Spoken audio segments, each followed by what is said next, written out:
안녕하세요. 반갑습니다. 네. 제가 더시티 사나이 교회 여러 번 이렇게 방문한 적이 있었는데 이렇게 말씀을 통해서 교제하는 것은 오늘이 처음인 것 같습니다. 오늘 함께 말씀을 통해서 나누는 이 시간을 통해서 듣는 여러분이나 또 저나 함께 하나님의 은혜 가운데 머무는 귀한 시간이 될 수 있기를 주님의 이름으로 축복합니다.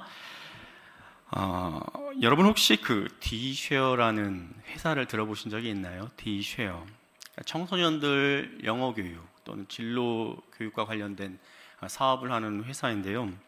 아마 현승원이란 이름은 아마 들어보셨을 것 같아요. 이 디쉐어의 대표가 바로 이 현승원 씨인데, 원래 이 현승원 대표는 월 한 30만 원씩 하는 그 과외를 한 10개 정도를 이렇게 하는 평범한 과외 선생님이었습니다. 자, 그런데 그가 이제 유명세를 타면서 연매출 720억 원가량 되는 그런 디쉐어를 이제 일구게 된 거죠. 사실 젊은 나이에, 우리가 이제 인터넷이나 뉴스를 통해서 접하게 되면 젊은 나이에 뭐 수천억, 뭐 수백억 이렇게 매출을 일군 젊은 CEO에 대한 이야기들을 우리가 많이 접할 수가 있죠. 자, 그런데 현승원 대표가 이렇게 주목받는 이유는 그가 기업을 운영하기 이전부터 그가 기부에 남다른 관심을 가지고 애써 왔다라는 겁니다. 아직 그가 이제 30대 후반임에도 불구하고 그가 이 사회에 기부한 금액이 100억 원이 넘는다고 해요. 굉장한 금액이죠. 자, 컨벤션을 통해서 이제 그가 수강생이 10명 이렇게 늘 때마다 컨벤션에서 이제 한 아이씩 하나씩 이렇게 이제 결연을 맺어서 이제 후원하기도 하고, 또 국제 기하대책 기구라든지 월드비전 이런 기관들을 통해서 꾸준히 이제 후원을 하다 보니까 어느덧 100억 원이 넘어서게 됐다라는 거예요. 사실 이제 그의 어릴 적 꿈은 목사였는데, 어쩌면 그가 목사가 아니라 이렇게 교육 사업의 길로 하나님께서 인도하신 것이 어쩌면 그를 더 하나님께서 유용하게 쓰시는 방법인 것 같습니다. 오늘 우리가 함께 읽은 본문 말씀에 보면 한 젊은 부자가 등장을 해요. 자, 17절 말씀을 우리 같이 한번 읽어보도록 하겠습니다. 예수께서 길에 나가실새 한 사람이 달려와서 꿇어앉아 묻자오되 선한 선생님이여 내가 무엇을 하여야 영생을 얻으리이까? 오늘 우리가 읽은 말씀에는 한 사람이라고 되어 있는데요, 이와 같은 배경을 가지고 있는 마태복음 19장에서는 이 사람을 청년이라고 그렇게 설명하고 있습니다. 자, 이 청년이 예수님께로 달려왔어요. 그리고 그 앞에 꿇어 앉더니 예수님을 향해서 선한 선생님 이렇게 이제 부르면서 그가 이제 물어봐요. 그가 이제 무엇을 물어봅니까? 선한 선생님, 제가 어떻게 해야 더 많은 돈을 벌 수 있겠습니까? 선한 선생님, 제가 어떻게 해야 사내들인 공회원이 돼서 더 큰 권력을 제가 거머쥘 수 있겠습니까? 이런 것을 물어보지 않고 어떻게 해야 제가 영생을 얻을 수 있겠습니까? 영생에 대해서 물어본 거예요. 꽤 기특하지 않습니까? 칭찬해 줄만하지 않습니까? 자, 그런데 이때 우리 예수님은 이 청년에게 뜻밖의 말씀을 하시는 것을 보게 되는데, 우리 18절 말씀 같이 한번 읽겠습니다. 예수께서 이르시되 내가 어찌하여 나를 선하다 일컫느냐? 하나님 한 분 외에는 선한 이가 없느니라. 네가 나를 선하다고 생각해? 너 진짜 그렇게 생각해? 자, 그런데 하나님 한 분 외에는 선한 이가 없어. 자, 이렇게 말씀하신 거예요. 자, 그런데 여러분, 예수님의 이 대답에 대해서 고개가 갸우뚱하지 않습니까? 예수님 자신이 하나님이시면서 왜 이런 말씀을 하셨을까요? 자, 예수님께 질문하는 이 청년의 마음속에는 선한 선생님, 어떻게 해야 저도 선생님처럼 선한 사람이 될 수 있을까요? 자, 이런 생각이 있는데 그 생각을, 그의 마음을 우리 예수님께서 다 알아차리신 거죠. 아마 이 청년은 예수님에 대한 소문을 듣고 예수님이 탁월한 선생이라고는 생각했을지 몰라도 그가 하나님이라고까지는 생각하지 않았을 거예요. 자, 그런 부자 청년에게 예수님께서 이 답변을 통해 무엇을 말씀하고자 하시는 겁니까?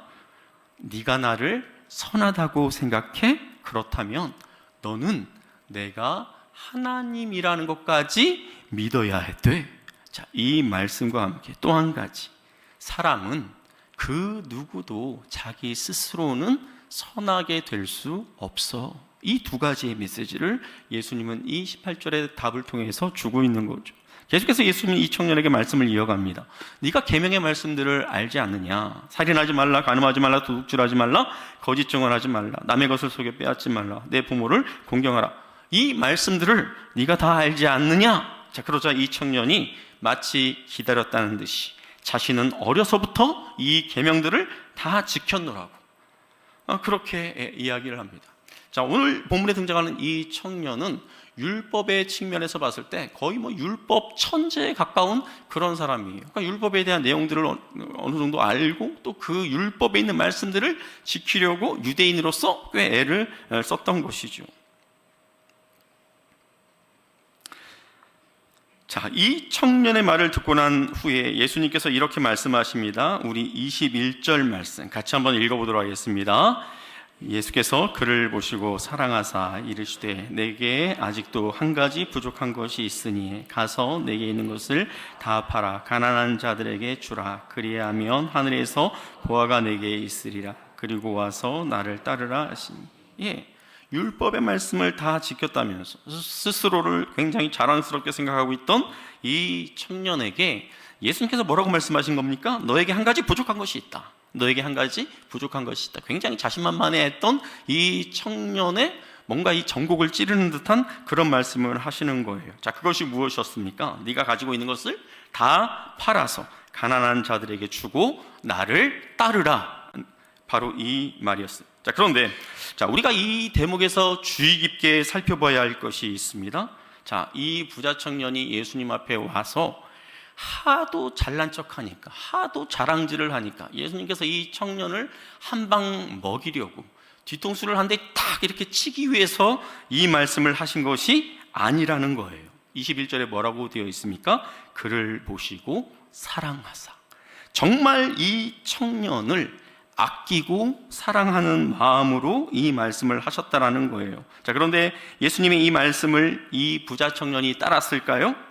그토록 의기양양했던 이 청년이 어떻게 합니까? 슬픈 얼굴로 그 자리를 떠납니다. 예수님을 떠났어요. 자, 이유가 무엇일까요? 마가는 그 이유에 대해서 그가 재물이 많았다라고 그렇게 말하고 있습니다.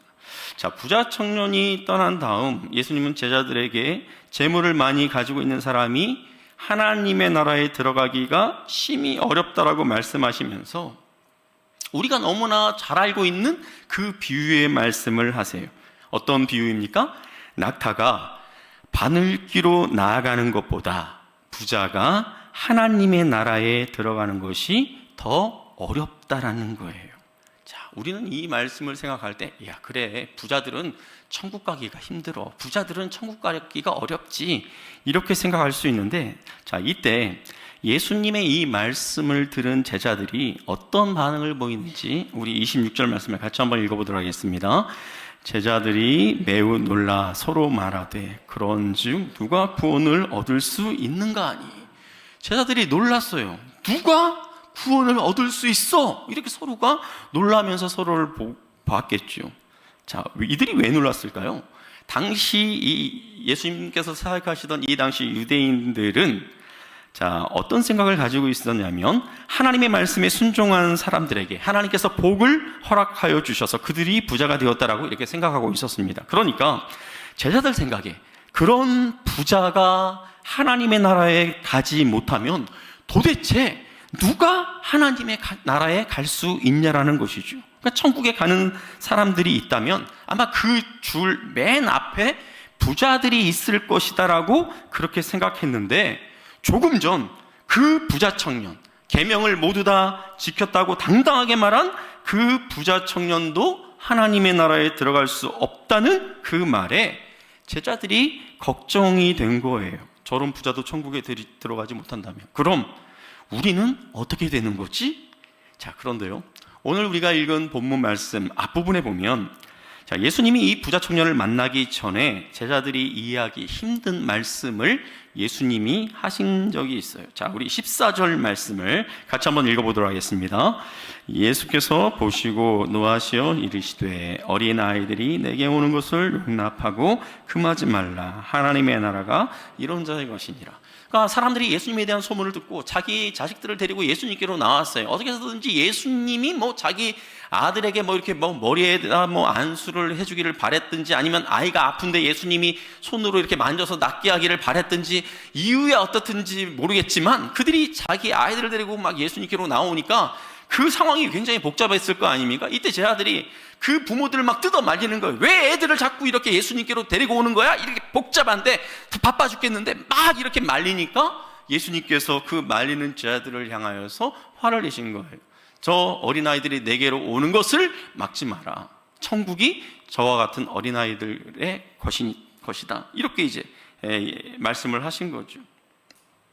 자기들이 생각했을 때 하찮은 것 같은 어린아이들도 갈 수 있는 그 천국을 당연히 들어갈 것이라고 생각했던 부자 청년은 갈 수 없다라고 예수님께서 말씀하시니까 제자들의 입장에서는 얼마나 헷갈렸겠습니까? 이렇게 혼란에 빠져 있는 제자들에게 예수님께서 말씀하십니다. 우리 27절 같이 한번 읽겠습니다.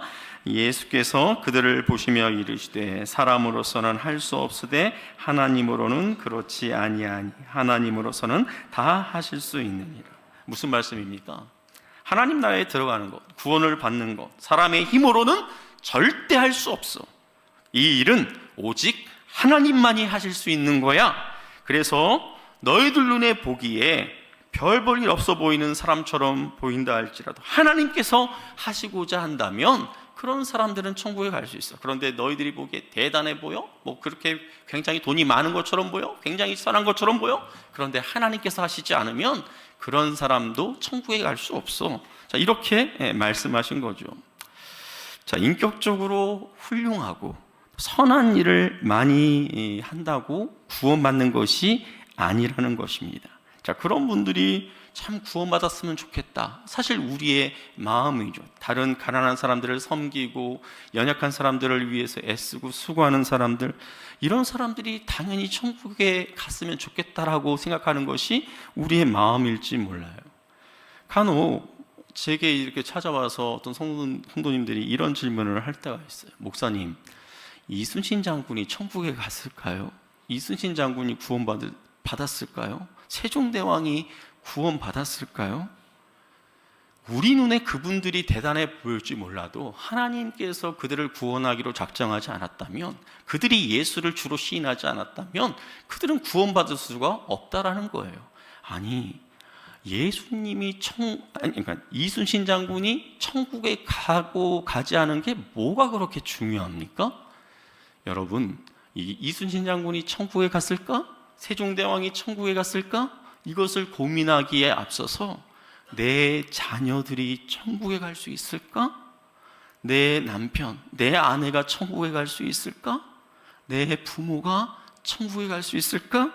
이것을 먼저 고민할 수 있는 저와 여러분이 될 수 있기를 주님의 이름으로 축복합니다. 자, 그런데 이때 예수님과 부자 청년이 이야기를 나누는 이 모든 과정을 제자들이 다 봤겠죠. 자, 그 대화 내용을 베드로가 다 들었을 거예요. 베드로가 이 이야기를 듣고는 선수를 치며 이렇게 말합니다. 우리 28절 말씀 같이 한번 읽어볼까요? 시작. 베드로가 여짜와 이르되 보소서 우리가 모든 것을 버리고 주를 따랐나이다. 부자 청년은 버리지 못한 그것을 나와 여기 있는 다른 제자들은 모두 다 버리고 예수님을 따랐으니 우리는 천국에 갈 수 있는 것이죠? 이렇게 베드로가 물어본 거예요. 제가 이런 모습들을 보면서 역시 베드로의 이 눈치와 순발력은 정말 특별하다, 정말 알아줄만 하다라는 그런 생각이 듭니다. 이 베드로는 정말 이 본능적으로 칭찬받을 그런 타이밍을 절대 놓치지 않는 것 같아요. 자, 그런데 만일 그 부자 청년이 그 자리를 떠나지 않고 그 자리에서 지금 베드로가 예수님에게 하는 이 말을 들었다면 그 부자 청년이 속으로 어떤 생각을 했을까요? 네가 버릴 게 뭐가 있었는데, 가진 건 쥐뿔도 없었으면서 도대체 네가 뭘 버렸다는 거야? 이렇게 생각하지 않았겠습니까? 자, 여러분은 어떻게 생각하십니까? 부자 청년만큼 가진 것이 많지 않았기 때문에 베드로와 다른 제자들이 자신들이 가진 것을 다 버리고 예수님을 따르는 것은 과연 쉬운 일이었을까요? 그렇지 않습니다. 이 질문을 저와 여러분에게 던져보면 쉽게 알 수 있어요. 자, 여러분은 가지고 있는 재산이 100억, 1000억 그렇게 많아서 그것들을 버리지 못하는 겁니까? 아니에요. 자, 여러분 한번 어린아이를 한번 생각해 보세요. 어린아이 그 손에 들려있는 그 별것 아닌 그 사탕, 그 몇 푼이나 되겠습니까? 1000원이나 하겠습니까? 그런데 그 별 가치도 없는 그 사탕을 그 엄마가 그 아이 손에서 뺏으려고 하는 순간 난리가 나죠. 울고불고 난리가 나요. 그 상황이 집에서 벌어졌으면 그나마 감사한 일이지만 쇼핑몰 중앙에서 벌어졌으면 정말 남북이 부끄러운 그런 상황이 벌어질 거예요. 아무리 그 사람이 가진 것이 없어 보인다 할지라도 그 사람에게는 그게 전부이기 때문에 자기가 가진 것을 다 버린다는 것 결코 쉬운 일이 아닙니다. 자, 이런 베드로의 마음을 알아주시듯이 우리 예수님께서 이렇게 말씀하셨어요. 뭐라고 말씀하셨냐면 너희들이 이 나와 복음을 위해서 이 땅에서 집을 버리고 또 부모 형제자매를 버리고 부모를 버리게 되면 이러이러한 복을 받을 거야. 우리 30절 말씀 같이 한번 읽어보도록 하겠습니다. 시작. 현세에 있어 집과 형제와 자매와 어머니와 자식과 전토를 100배나 받되 박해를 겸하여 받고 내세에 영생을 받지 못할 자가 없어.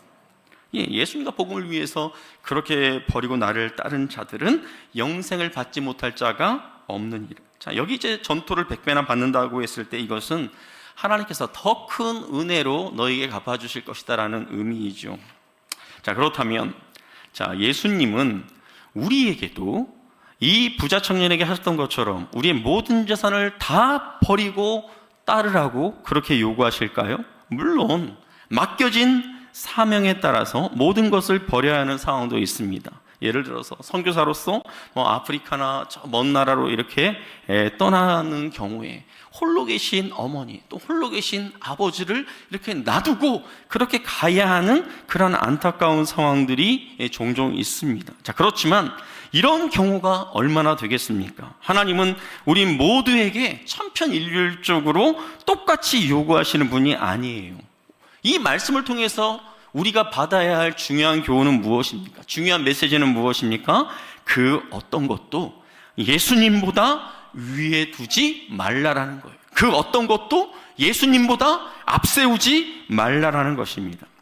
저는 오늘 말씀에 등장하는 이 부자 청년을 통해 저와 여러분이 우리의 모습을 좀 더 들여다보기를 원합니다. 자, 이 부자 청년은 왜 예수님의 요구를 받아들이지 못하고 돌아섰을까요?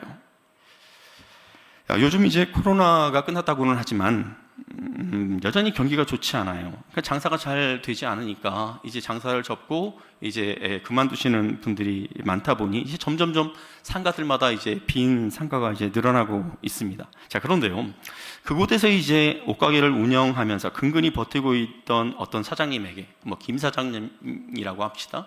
그 김 사장님에게 어떤 사람이 이제 다가와서 이렇게 이야기하는 거예요. 김 사장, 장사도 안 되는데 이제 그 옷가게 접고 나랑 같이 식당이나 하자. 자, 이렇게 제안을 한다면 그 김 사장이 어떤 반응을 보일까요? 이 이야기를 누가 하느냐에 따라서 아마 다르게 반응할 것입니다. 만일에 그 이야기를 한 사람이 그냥 동네에서 왔다 갔다 하면서 알고 지내는 그런 껄렁껄렁한 형님이었다면 어떤 반응을 보일까요? 겉으로야 네네 형님 한번 생각해 볼게요 이렇게 말하겠지만 속으로는 어떻게 생각하겠습니까? 내가 약 먹었냐? 너랑 같이 이 음식 장사를 하게? 야, 그나마 이거 있는 것마저 너 때문에 홀라당 다 날려야 되겠어? 이런 마음 같지 않겠습니까? 자, 그런데 만일에 그 김 사장에게 이 제안을 한 사람이 만약 백종원 씨라면 어떨까요? 김 사장님, 보니까 여기는 옷 장사를 할 때가 아니에요. 여기는 이러이러한 품목을 가지고 음식 장사를 하면 정말 잘 될 만한 그런 장소입니다. 제가 레시피하고 모든 그런 것들을 제가 다 제공하고 도와드릴 테니까 이곳에서 저와 함께 식당을 한번 오픈해 봅시다. 만일에 이렇게 백종원 씨가 제안을 했다면 아마 이 김 사장의 결정이 다르게 났을 거예요. 자, 이 부자 청년이 모든 것을 가난한 사람들에게 나눠주고 나를 따르라 이렇게 말씀하신 이 예수님이 어떤 분이신지를 제대로 알았다면, 자신 앞에 있는 그 예수님이 과거 자신의 조상들을 애굽에서 끄집어내서 가나안으로 데리고 오신 그 하나님이심을 그가 온전히 알았다면 과연 그가 근심하며 돌아갔을까요? 죽은 자를 살리고 성난 바람과 바다를 잔잔하게 하시는 그 예수님의 존재를, 그 예수님의 정체를 그가 제대로 알았다면 그가 근심하며 돌아갔을까요? 사랑하는 성도 여러분, 자, 예수님께서 이 부자 청년에게 하셨던 말씀과 비슷한 말씀을 여러분들에게 하실까봐 걱정하셨던 적은 없습니까? 예수님께서 내가 가지고 있는 모든 것을 다 버리고 자기를 따르라고 하면 어떡하지? 뭐 이런 걱정 해보셨던 적 있습니까? 전 예전에 하나님이 저에게 목사라고 할까봐 엄청 마음 졸이며 살 때가 있었어요. 청소년기 대학을 이렇게 지나면서 그런 걱정을 했었어요. 하나님, 저 목사 말고 다른 거 하라면 다 할게요. 목사만은 하라고 하지 마세요. 이런 생각을 할 때가 있었어요. 그런데 제가 34살 때까지 직장 생활을 하다가 결국 이제 35살에 신학교에 가가지고 이제 39살에 제가 이제 목사가 됐단 말이죠. 자, 그러면 제가 이제 목사가 된 다음에는 이런 걱정이 완전히 사라졌을까요? 아니에요. 야, 하나님이 날더러 저 아프리카나 중동이나 이런 데로 선교사로 가려면 어떡하지? 날더러 저 노숙자, 가난한 사람들, 이런 사람들 데리고 특수사역 이렇게 하라고 하면 어떡하지? 또 이런 걱정을 하는 거예요. 제가 왜 이런 근심과 걱정을 하게 되었을까요? 제가 하나님을 안다고 생각했지만, 내가 예수님을 믿는다라고 생각했지만, 제가 하나님에 대해서, 예수님에 대해서 아는 지식이 아마 100만 분의 1도 안 됐을 거예요. 지금도 마찬가지죠. 하나님이 어떤 분이라는 것을 내가 제대로 알았다면, 그분이 어떤 요구를 하신다 하더라도 걱정할 이유가 뭐가 있겠습니까? 이스라엘을 인도하신 하나님, 여리고를 무너뜨린 하나님, 100세 노인에게 아들을 주신 그 하나님이 저 같은 이 작은 인생 하나 책임지지 못하시겠습니까? 자, 그런데 우리는 하나님을 안다고 하지만, 그분이 하나님이라고 믿지만 아직 그 하나님에 대한 지식이, 그 믿음이 굉장히 희미하다라는 것입니다. 자, 많은 분들에게 노후가 굉장히 중요한 관심사죠. 자, 은행 금리가 너무 낮다 보니 부동산이나 주식에 투자를 합니다. 주식 투자의 경우 잘못하면 이제 모든 것을 한 번에 다 날려버릴 수 있기 때문에 많은 분들이 이제 전문가들의 조언을 받기도 하고 주식 투자 전문 채널에 들어가서 동영상을 또 시청하기도 하고 그러면서 이제 조언을 받아요. 그런데 만일에 최고의 투자자라고 할 수 있는 워렌 버핏이 한국에 무슨 컨퍼런스가 있어서 와서 행사를 하고 나서 함께 이제 그곳에 모여 있는 사람들과 같이 이제 식사를 하는데, 참 감사하게도 워렌 버핏과 내가 같은 테이블에서 식사를 하게 되었어요. 자, 그런데 그 워렌 버핏이 식사를 하다 말고 옆에 있는 나에게 내 귀에만 들릴 정도의 작은 목소리로 그렇게 이야기하는 거예요. 한국에서는 쌈전에다가 코코아 가루를 뿌려서 먹어야 건강합니다. 뭐라고요? 한국에서는 쌈전에다가 코코아 가루를 뿌려 먹어야 건강합니다. 뭐예요? 삼성전자 주식에 코코아 가루, 카카오 주식을 사라는 그런 의미로 이야기를 하는 거죠. 야, 그 이야기를 딱 들으면 이 사람이 그 다음부터 어디 투자할까? 이런 고민하겠습니까? 워렌 버핏도 여기하고 여기에 투자하라는 거구나. 당장 내가 갖고 있는 거 이렇게 다 회수해가지고 거기에 이렇게 몰빵하지 않겠습니까? 비록 그 워렌 버핏이 절대 실수를 하지 않는 그런 투자자가 아니에요. 이 사람도 실수를 해요. 그럼에도 불구하고 그 사람의 말을 신뢰해서 나의 투자의 방향을 결정하는 것 아닙니까? 사실 예수님은 오늘 이 성경 본문에 등장하는 이 부자 청년에게 너의 모든 것을 팔아서 나에게 투자해, 천국이란 주식에 너의 모든 것을 투자해봐, 나중에 엄청난 수익을 얻게 될 거야, 이렇게 말씀하신 거예요. 자, 워렌 버핏보다 뛰어나신 예수님의 이 말씀을 듣고도 우리는 어떻게 하죠? 우리 인생에 1%를 투자하는 분도 있어요. 2%를 투자하는 분도 계세요. 그리고 한 5% 정도 투자하는 사람이 1% 투자하는 사람을 향해서 너 그거밖에 하나님 앞에 헌신하지 못해? 또 이렇게 이야기할 수 있어요. 물론 100% 자신의 삶 전체를 하나님 앞에 하나님 나라를 위하여 거는 그런 분들도 계시죠. 우리는 이걸 다른 말로 무엇이라고 표현합니까? 믿음이라고 표현합니다. 믿음. 하나님을 내가 얼마나 신뢰하고 있는지, 그분의 말씀을 내가 얼마나 의지하고 있는지가 내 삶을 어디에 투자하느냐를 보고 우리는 알 수 있다라는 것입니다.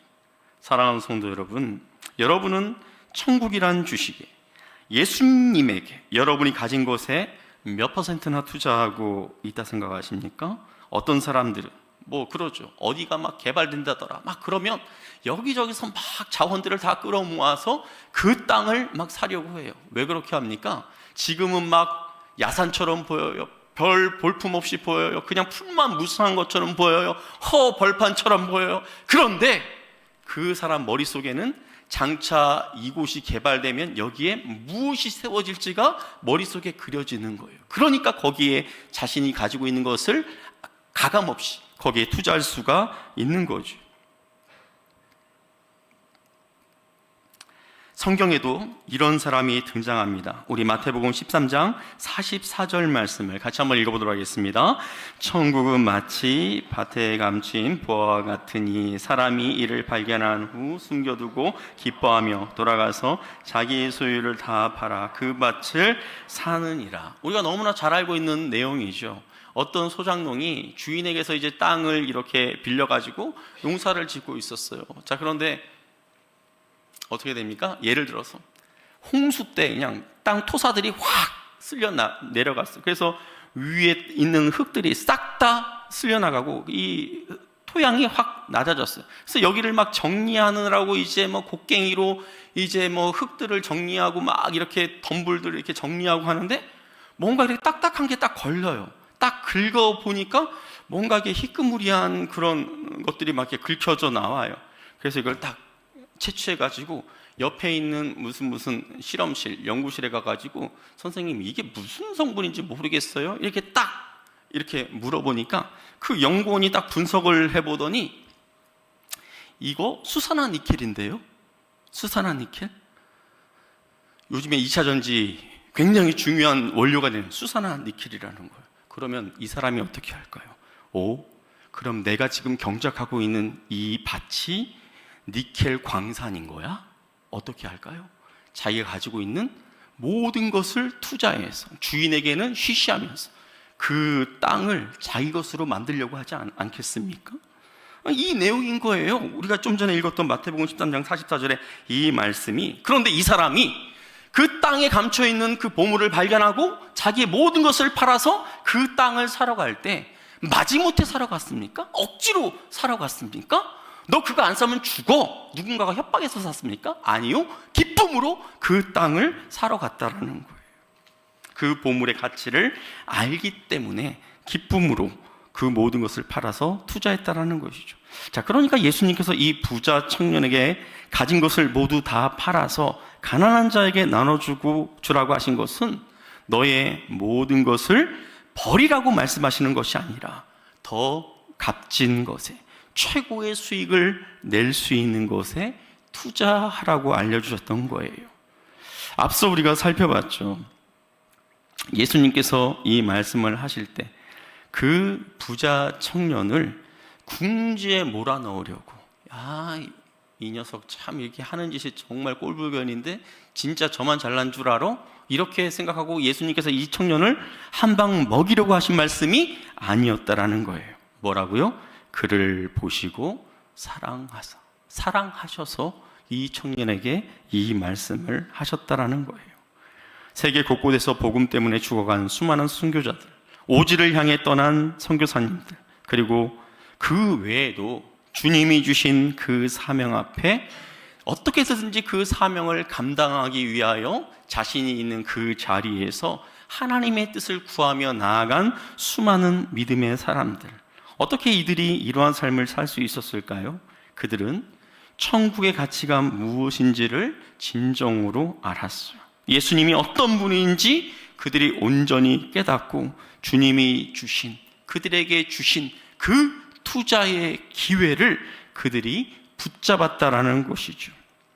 사실 오늘 본문에 등장하는 베드로를 비롯한 이 제자들이 자기들이 스스로 결단하고 예수님을 따른 것처럼 그렇게 보이지만, 제자들이 그렇게 결정하기까지 예수님께서 친히 그 제자들을 이끌어 주셨어요. 여러분, 예수님께서 베드로를 이렇게 제자로 삼을 때 그 모습을 한번 생각해 보세요. 어떻게 했습니까? 물고기가 잡히지 않아서 막 힘들어하고 있는 그 베드로에게, 피곤해서 그물을 손질하고 있는 그 베드로에게 어떻게 합니까? 배를 타고 깊은 곳으로 가서 그곳에 그물을 내리라, 그렇게 말하지 않습니까? 그때 베드로는 엄청난 그 고기를 그가 그물로 건져 올려요. 베테랑 어부로서 말도 안 되는 그 상황 속에서, 말도 안 되는 그 일이 지금 자신의 눈앞에 벌어지는 그 일들을 통해 자기 앞에 계신 예수님 앞에 무릎을 꿇지 않으면 안 되는 그 상황이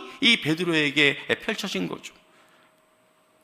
주님 앞에 무릎을 꿇지 않을래야 않을 수 없는 그런 상황을 우리 주님께서 베드로에게 만들어 주신 겁니다. 내가 원하는 회사에 스스로 투자한 것처럼 보이지만 믿을 만한 투자자, 만일에 워렌 버핏이 그렇게 알려져서 투자했다면 내가 한 것이 아니라 워렌 버핏이 그렇게 한 것이나 마찬가지인 거죠. 사랑하는 성도 여러분, 나는 왜 제자들처럼 또 주를 위해 순교의 길을 걸어갔던 많은 믿음의 선배들처럼 그렇게 모든 것을 버리고 주를 따르지 못할까?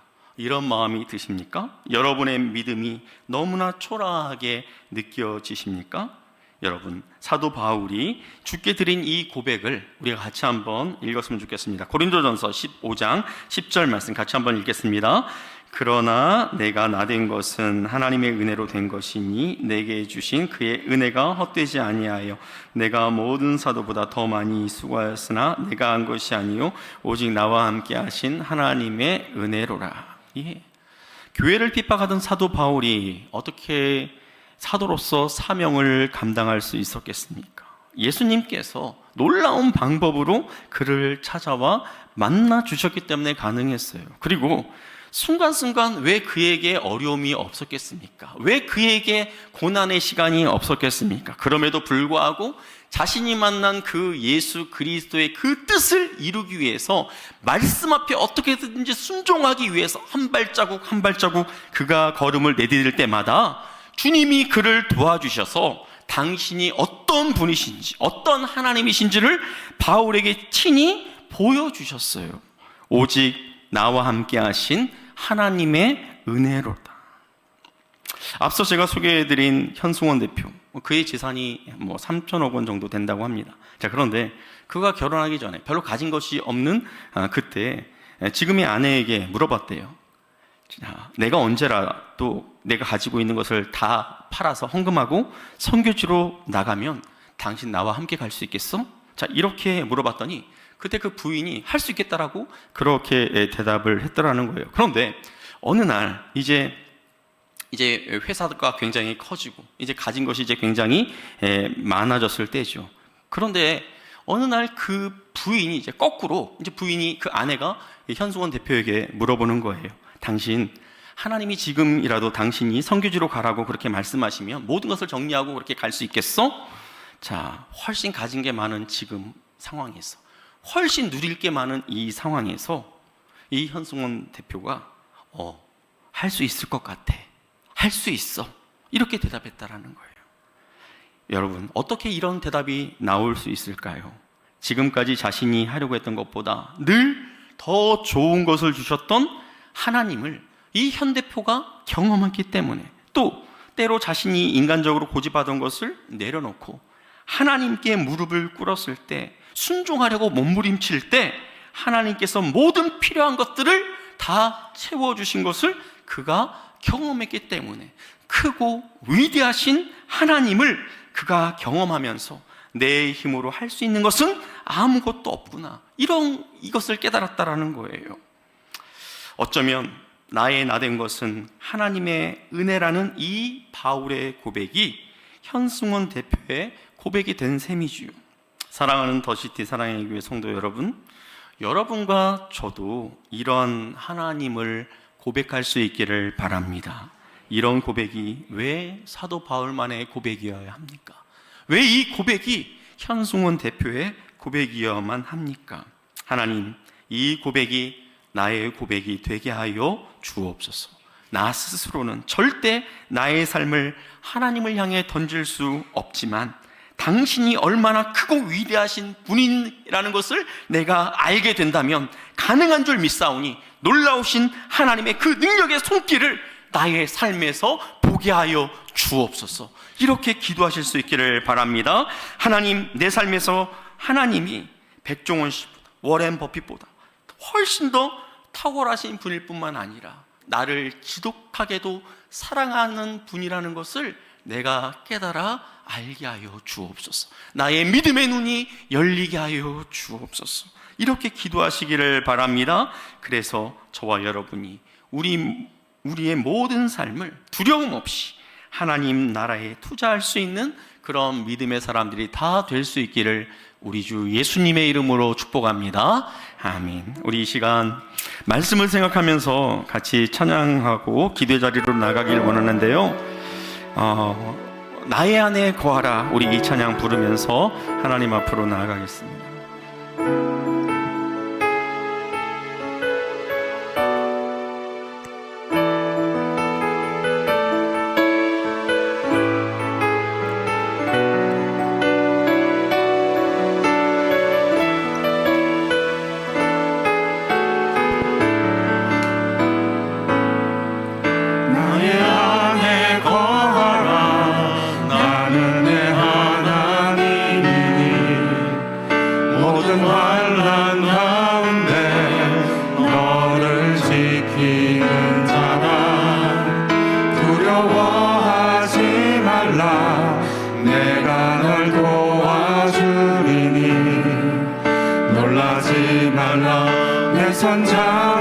우리 다시 한번 찬양하겠습니다. 나의 안에 거하라, 나의 안에 거하라. 나는 내 하나님이니 모든 환난 가운데 너를 지키는 자라. 두려워하지 말라, 내가 널 도와주리니.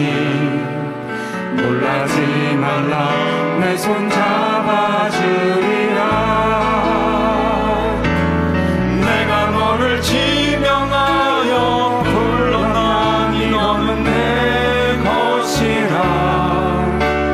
내 것이라, 너의 하나님이라. 내가 너를 보배롭고 존귀하게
온전히 따르느냐 따르지 못하느냐 그 문제는 내가 얼마나 많은 것을 가지고 있느냐, 얼마나 많은 것을 누리고 있느냐의 문제가 아니에요. 그것을 명한 분이, 그것을 나에게 말씀하신 이가 어떠한 분이신지를 우리가 제대로 알고 있느냐 그렇지 않느냐의 문제라는 것이죠. 여러분, 나를 사랑하셔서 십자가에서 자기 몸을 찢으시기까지 그렇게 사랑하신 우리 주님이 저와 여러분의 뒤통수를 치겠습니까? 저와 여러분을 억지로 궁지로 몰아넣으려고 그렇게 하시겠습니까? 사랑하시는 그 주님의 그 사랑을 저와 여러분이 온전히 믿고 나아가실 수 있기를 바랍니다. 또 그 주님은 우리를 사랑하실 뿐만 아니라 우리를 위하여서 그 어떤 것도 행하실 수 있는 위대하신 하나님이시라는 것을 믿으시기를 바랍니다. 하나님의 그 영광과 그 존귀와 그 위대함이 무엇인지 주님, 내 인생 가운데 경험하기를 원합니다. 내가 주님 앞에, 말씀 앞에 작은 믿음의 순종으로 말미암아 하나님 당신이 얼마나 크고 위대하신지, 얼마나 존귀하신 분인지, 얼마나 나를 위하여 놀라운 일들을 행하는 분이신지, 그런 하나님을 내가 온전히 경험하는 인생 되게 해 주옵소서. 우리 이 제목 가지고 우리 주여 한번 부르짖고 하나님 앞에 기도하며 나가겠습니다. 주여